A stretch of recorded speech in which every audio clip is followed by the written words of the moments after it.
Back my channel సింహమస్ మీ class life and నాల్టికెస్కి స్వాగతం సుస్వాగతం. నేను Hari Hara Veera Mallu is a history backdrop film. ఒక రియల్గా జరిగిన స్టోరీ. నవాబుల మీద తిరగబడి వాళ్ళ దగ్గర డబ్బు దోచి కింద ఉన్న పేద ప్రజలకి పవన్ కళ్యాణ్ ఎలా పంచాడు అనేది ఈ సినిమా కథ. 2 పార్ట్లుగా ఉంది. Cinema budget almost 120 crores cinema budget.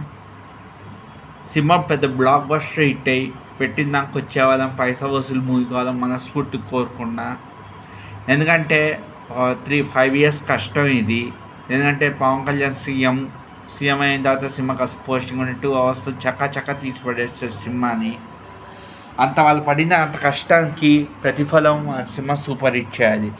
Dear reviews, కొంతమంది సినిమా చూడడానికి వాళ్ళు సినిమా ఫీల్డ్ని పెంచి పూజిస్తున్న కొంతమంది వాళ్ళు ఉంటారు. దయచేసి సినిమాని క్రిటికైజ్ చేయకండి. అది 120 crores పెట్టి తీసిన ఒక సినిమా. అది చాలామంది టెక్నీషియన్స్ బ్రతుకుతున్నారు. ప్రొడ్యూసర్ ఉన్న ఆస్తిని అమ్మి మరీ తీశాడు ఆ సినిమాని. దయచేసి పిచ్చి రివ్యూస్ రాయకండి ఆ సినిమా గురించి. కొంతమంది బ్యాడ్ రివ్యూస్, బుక్ మై షోలు కాదు, గుడ్ ఇచ్చే రేటింగ్స్ కాదు. చూసే ఆడియన్స్, ఫ్యాన్స్ కాదు, సినిమా చూసే ప్రతి ఒక్క లవర్కి ఒక మాట చెప్తున్నా. మీరు ఆ సినిమా కథ రాసే దమ్ముంటే అప్పుడు వాగండి. రాయనేది వాళ్ళు వాగుతారు, రాసేవాడు వాగడు ముందర. సో మా వర్క్ ఏంటి, మనం చూడడమే మా పని. ఆ సినిమా గురించి వాగడం మన పని కాదు. 120 crores ఖర్చు పెట్టి తీసిన cinema. Day and night technicians మధ్యలో 3.5 years బ్రేక్ డౌన్ సినిమాకి. ప్లీజ్ సినిమాని చూసి పెద్ద బ్లాక్ బస్టర్ హిట్ అయ్యింది. నెక్స్ట్ ఇప్పుడు వార్ 2 మూవీ గురించి చెప్పబోతున్నాం. వార్ 2లో జూనియర్ ఎన్టీఆర్ ఏం విలన్ కాదు. వార్ 1లో రితిక్ రోషన్ వేసే అండర్ కాప్, దేశం ఫైట్ చేసేవాడు. వార్ 2లో తను దేశానికే తను మోస్ట్ డేంజర్ అవుతాడు. అప్పుడు ఈ విక్రమ్ ఆదిత్య అనే చోప్రా జూనియర్ ఎన్టీఆర్ క్యారెక్టర్ అయ్యి రూక్లెస్ పోలీస్. తను ఒక రూక్లెస్ పోలీసు ఒక రితిక్ రోషన్తో ఫైట్ చేస్తే అలా ఉంటుంది. తనకు ఒక పోలీస్ ఆఫీసర్ అంటే ఒక రూల్స్ ఉంటాయి. ఈ సినిమాలో జూనియర్ ఎన్టీఆర్కి రూల్స్ ఉండవు.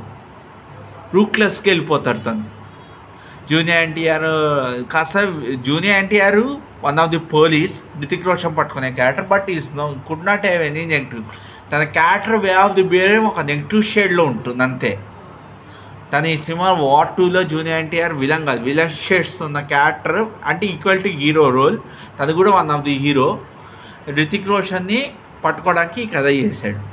దయచేసి హరిహర వీరములు మూవీ చూడండి. ఇది హిస్టారికల్ బ్యాక్డ్రాప్లో రియల్గా జరిగిన కథ. ఆ రియల్గా జరిగిన కథను తీసుకుని వాళ్ళు బోల్డ్ చేశారు. సినిమా చూసి పెద్ద బ్లాక్ బస్టర్ హిట్ చేయండి. దయచేసి ఫ్యాన్స్ ఎవరి టికెట్ల కోసం కొట్టుకోవద్దు. మెల్లగా అయినా సినిమా చూసి సూపర్ హిట్ చేయండి. మీ ఫ్యాన్స్, మీ ఇంట్లో మీ బంధువులు ఉన్నారు, మీ అమ్మ నాన్న ఉన్నారు, మీ భార్య పిల్లలు ఉన్నారు, మీ తమ్ముడు ఉన్నాడు, మీ అన్న ఉన్నాడు, మీ బంధువులు అన్నారు. Be safe, do not take any risk about the Harihara వీరములు. వార్ 2 మూవీ చూడండి, గ్యారెంటీగా నచ్చుతుంది. వార్ 2లో జూనియర్ ఎన్టీఆర్ విలన్ కాదు, విలన్ షేడ్ కాస్త రూక్లెక్స్ పోలిస్తాను కల్లో టెంపర్ టైప్లో ఉంటుంది. చూడండి, సినిమా బాగుంటుంది. 2 సినిమాలు పెద్ద హిట్ అవ్వాలి, తెలుగు ఇండస్ట్రీ కలకలాడాలి. 7 నెలల్లో 7 సినిమాలు వచ్చాయి. నెలకు ఒక హిట్ అంటే ఫస్ట్ సంక్రాంతికి వస్తున్నాం. దాని తర్వాత ఏమొచ్చి డాకా మగరాజ్ అయిన వెంటనే తండ్రి ఏమైనా కోర్ట్ అవుతే హిట్. మ్యాడ్ స్క్వేర్ చాలా తక్కువ దృష్టి, చెప్పుకుంటూ పోతే చాలా తక్కువ దృష్టి. ఆ 7 నెలల్లో ఈ 2 పెద్ద హిట్లు ఉండాలని మనస్ఫూర్తి కోరుకున్నాను. చాలా పెద్ద హిట్స్ అవ్వాలని కోరుకున్నాను. 2 సినిమాలు పెద్ద హిట్స్ బూస్టప్. ఈ 7 నెలలు వచ్చిన రికవర్ మొత్తం, లాస్ వచ్చిన రికవర్ అంతా వచ్చేయాలి. నెగిటివ్ కామెంట్స్ చేయకండి సినిమాల మీద. బాగున్న సినిమాలు కూడా డిసప్పాయింట్ అవుతాయి. కొన్ని సినిమాలు బాగున్నాయి.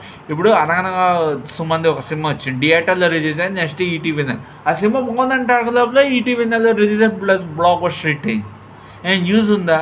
ఏం యూజ్ లేదు. బాగుంది అనుకునేసి నెగిటివ్ టాక్ వచ్చేసింది. దయచేసి సినిమా చూడండి హరిహర వీరములు. దయచేసి ఫ్యాన్స్ హిట్ చేయండి. మీ ఫ్యామిలీస్ని దృష్టిలో పెట్టుకోండి. మీరు బాగుండాలి, ఫిలిం ఇండస్ట్రీ బాగుండాలి, టీఎఫ్సీ బాగుండాలి, ప్రొడ్యూసర్స్, డిస్ట్రిబ్యూటర్స్, బయర్స్ ప్రతి ఒక్కరు బాగుండాలి. సినిమా థియేటర్స్ ఒకరిని కలకలగా మీ ఇంట్లో మీ ఫ్యామిలీస్ని జాగ్రత్తగా చూసుకోండి. వీడియో నచ్చితే లైక్ చేసి సపోర్ట్ చేయండి. Thank you very much.